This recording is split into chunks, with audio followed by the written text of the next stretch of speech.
Do you want to become a licensed stockbroker or a portfolio manager here in Nigeria? Then there is one qualification that you need to know about.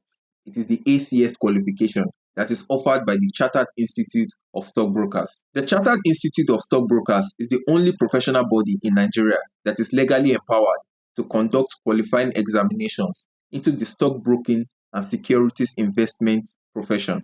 Now, I have spent hours conducting research, going through the Institute guidelines, reviewing official documents and examination guidelines to bring everything together in one clear and easy to follow guideline. In this video, I'll walk you through everything you need to know, from the entry requirements to the registration processes to the syllabus to the exemptions to the examination format and the step-by-step roadmap to becoming an Associate Chartered Stockbroker. Now, I know that this video may not appeal to everyone, but if you are serious about building your career in the Nigeria capital market, let's get started.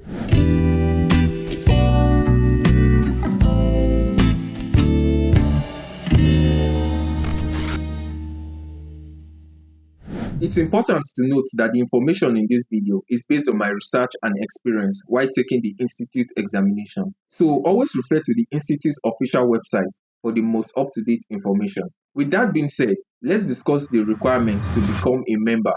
Before you can sit for the ACS professional examination, you must first be a registered student member of the Chartered Institute of Stockbrokers. By the way, ACS stands for Associate Chartered Stockbroker. To be eligible for the student registration, you must possess at least a bachelor's degree or an HND from a recognized institution. Now, if you don't have a university degree or an HND, and you only have your WAEC or your ND, you can still begin your journey through the Institute's diploma program. It is known as the Certified Securities and Investment Support Specialist program. However, if you already have your bachelor's degree or your HND, you can proceed directly with the student registration and begin your ACS qualification journey. So let's move on to the registration stage to see exactly how to get started.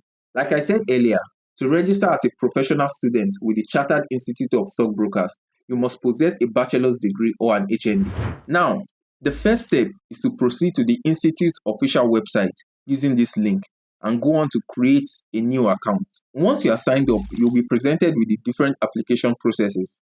Since you are applying for the ACS qualification, just go ahead and select Professional as your application category. Next, you need to complete the online application form by providing your personal information, your academic qualification, your employment history, and other required fields.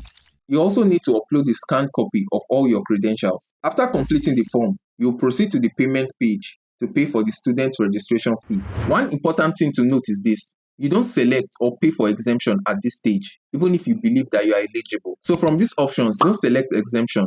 Just pay for your student registration. The exemption application is a separate process and can only be completed after your student's registration has been approved. After you have submitted your application, the Institute will review your documents. And if everything is in order, after a few days, you will receive an email like this, confirming that your registration has been successful and providing you also with your student membership number. Now that you have your student membership number, you are ready for the next step.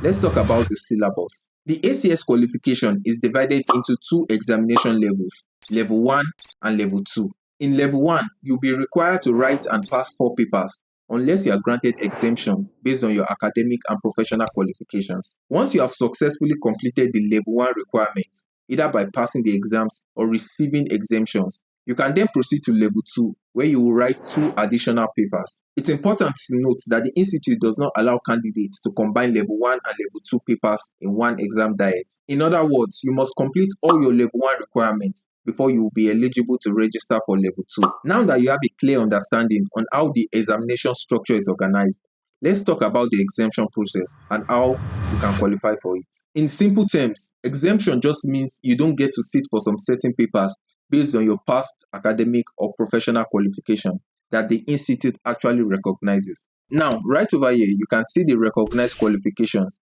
that are eligible for exemption. If you have a CFA, these are the exemptions that you'll be given, and these are the papers that you get to write. These are some other qualifications together with the exempted papers that you'll be granted and the papers that you get to write. If you have ICANN, for example, you'll be exempted from all papers in Level 1. You just get to write the Level 2 papers.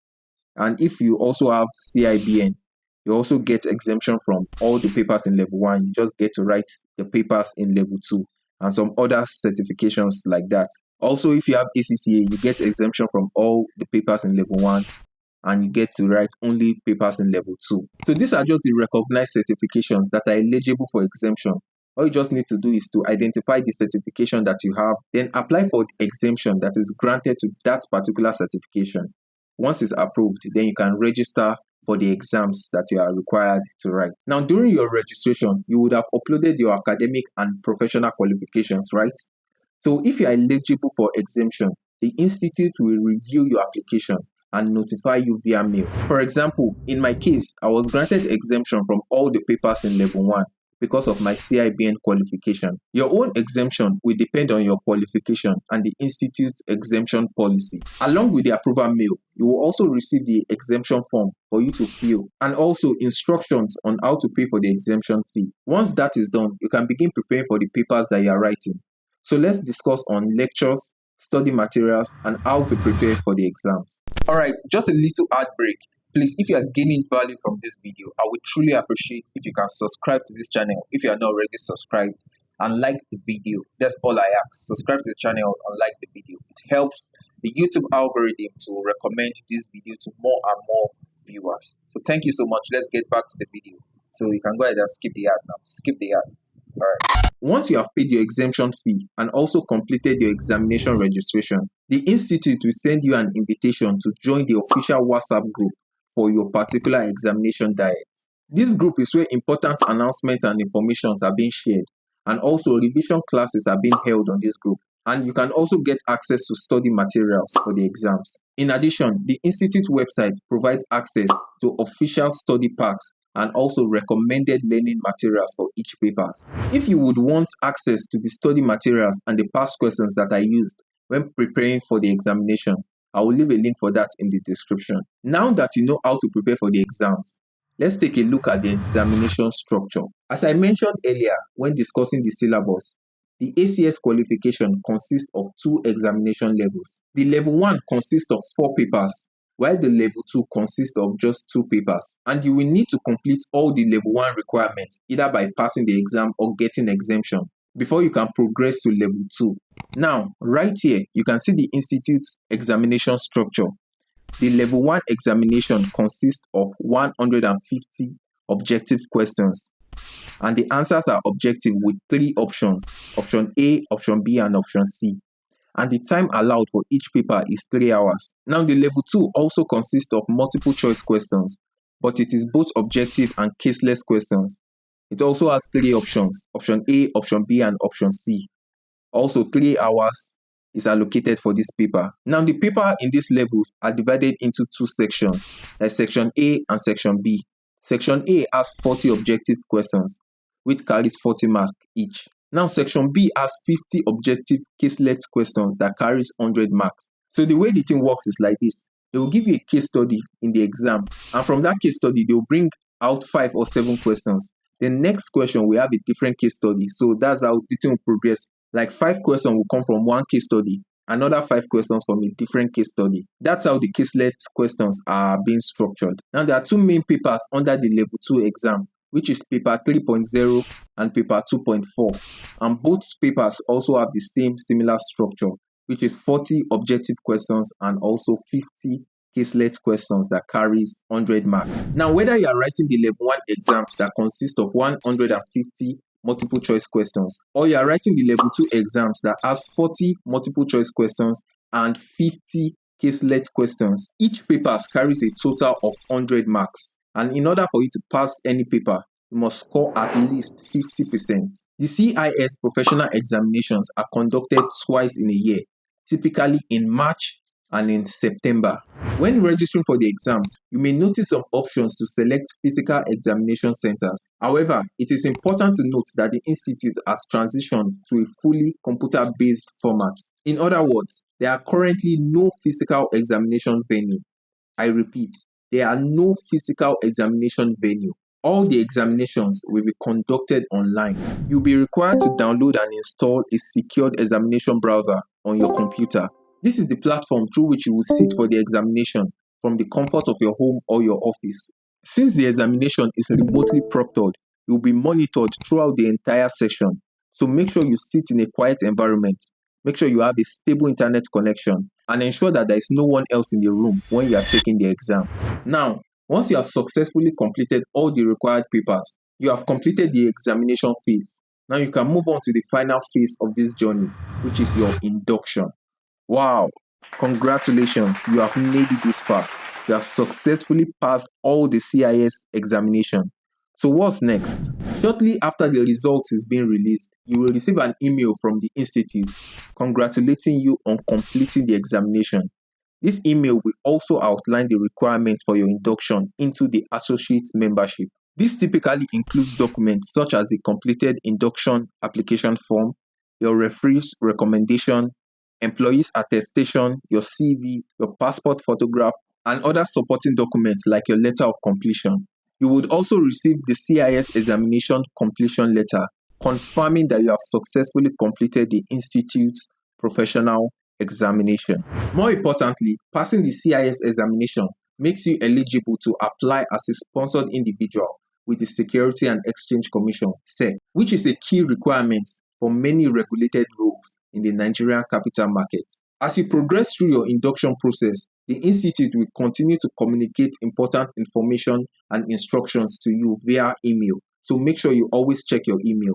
Once you have submitted all the required documents and you have completed the induction process, you will become an Associate Chartered Stockbroker, and you'll be entitled to use the professional designation ACS after your name. And that's everything you need to know, ladies and gentlemen, about the ACS professional examination and your journey to becoming an Associate Chartered Stockbroker. One important thing to keep in mind is that the information shared in this video is based on my personal experience, based on extensive research and the Institute guideline as at the time of recording this video. Things could change in the future, so I strongly recommend that you always verify the latest information from the Institute official channels before making any decision. If any part of this video wasn't completely clear, do well to watch this video again to get more clarity, because the ACS process may seem overwhelming at first, but once you understand it, once you understand how the different stages fit together, you'll be able to navigate easily. If you still have questions, feel free to drop them in the comment section below, or you can also connect with me on LinkedIn. I'll do my best to help you in any area of concern that you have. Now, if you found this video valuable, I would truly appreciate if you can like the video and subscribe to this channel. It is interactions like this that helps the channel to grow and enables me to create more in-depth videos like this. And one more thing before you leave, do well to check out some other videos on this channel. If you're interested in finance and investing, I am very confident that you'll find some other video on this channel that is worth your time. Above all, ladies and gentlemen, remember the golden rule. He who has the gold makes the rules, make fortunes. Come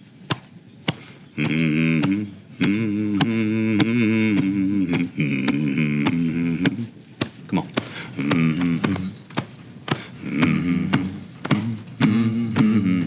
With a common denominator.